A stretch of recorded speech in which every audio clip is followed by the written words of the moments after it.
Hi, I'm Jasmine. I'm Kim. My name is Marissa. I'm LT, and the policy that we're going to be focusing on today is the Individuals with Disabilities Education Act, also known as IDEA.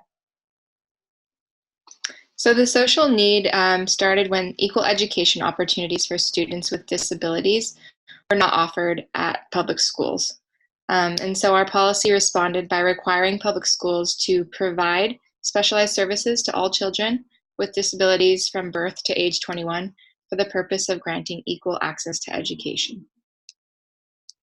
Prior to the 1960s, students with disabilities were limited to institutions or were segregated into classrooms that had no contact with typically developing students. Starting in the 1960s, there was a string of laws and rulings passed that granted equal access to education for most students. For the sake of this presentation, I will focus on 4 key rulings and legislation landmarks. The first is the Elementary and Secondary Education Act of 1965, which provided states with specific federal grants to help promote public schools. LBJ passed this act in an effort to combat the war on poverty. In 1971 and 1972, the Supreme Court rulings on Park versus the Commonwealth of Pennsylvania and Mills versus the Board of Education of the District of Columbia laid the foundation for protection of students with disabilities under the Constitution's Equal Rights Amendment. After these rulings, the Education for All Handicapped Children Act of 1975, also known as the EHA, required every public school across the nation to accept federal funding to provide special education services. It also standardized and assessed the effectiveness of the programs provided.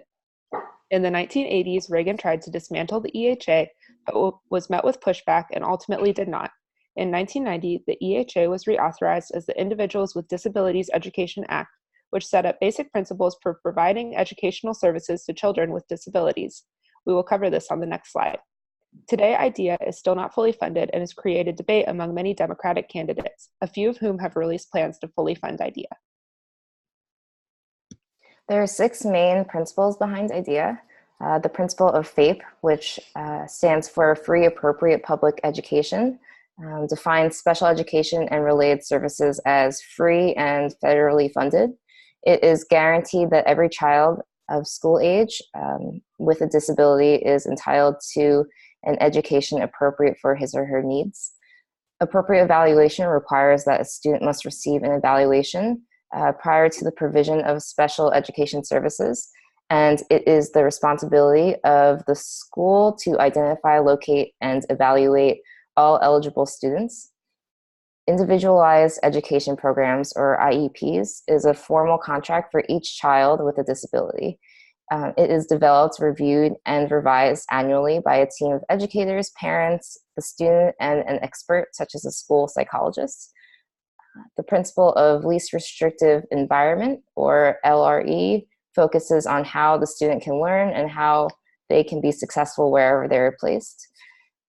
IDEA emphasizes parent and teacher participation to determine goals, the LRE, and discuss individual needs of the student.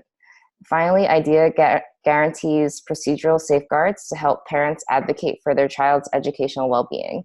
Parents should be educated on these safeguards, which includes the right to access, receive copies, and review student records, as well as input explanations into the record.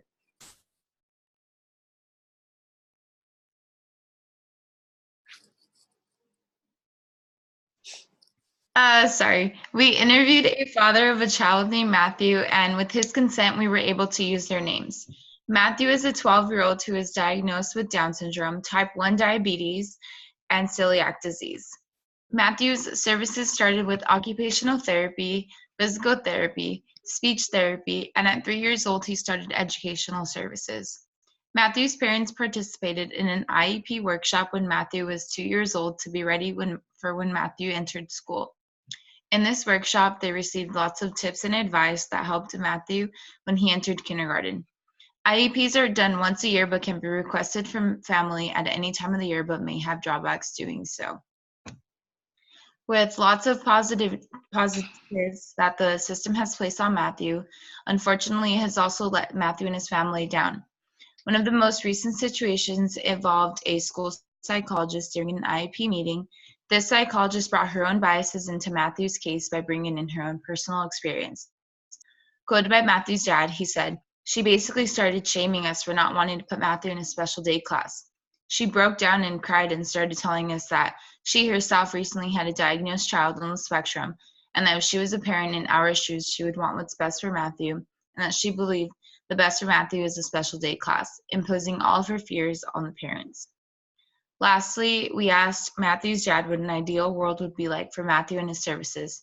He simply said that he would just want Matthew to have the experience that every other typical developing student has, because he deserves that and has the right to have that, and for Matthew to live a successful, enjoyable, and fruitful life.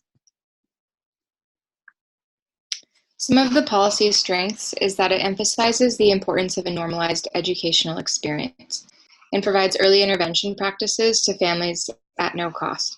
It focuses on increasing the students' functional abilities to help them gain independence and mobility, as well as to become an active participant in the community. And it acknowledges the right of children and families by prohibiting mandatory medication. It requires informed consent from the parents and provides translation services, just to name a few. And another thing is that once students turn 16, they can begin participating in IEP meetings to discuss transition services for after graduation.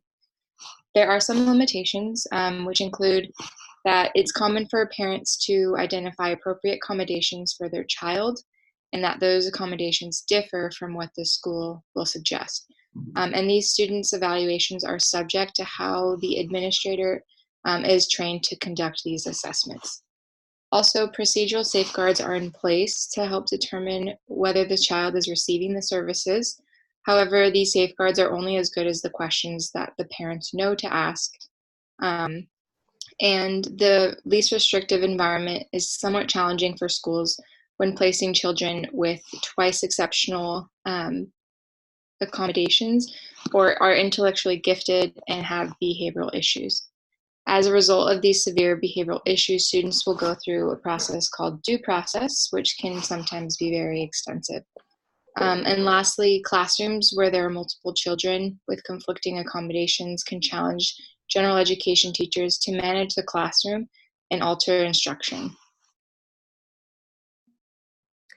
One major policy change proposal is a push to obtain full federal funding.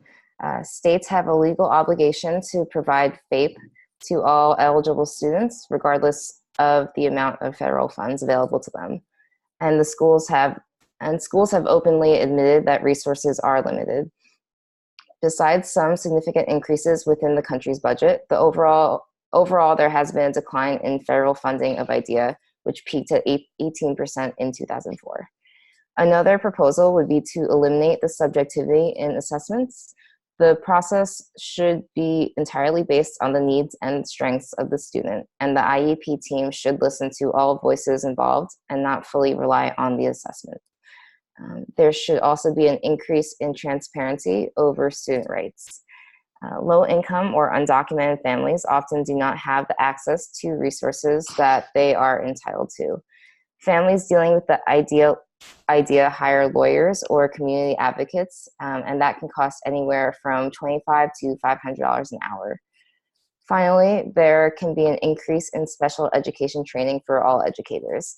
Reduced funding for training leaves teachers unequipped to manage a regular classroom setting where multiple students have varied special needs. Thank you.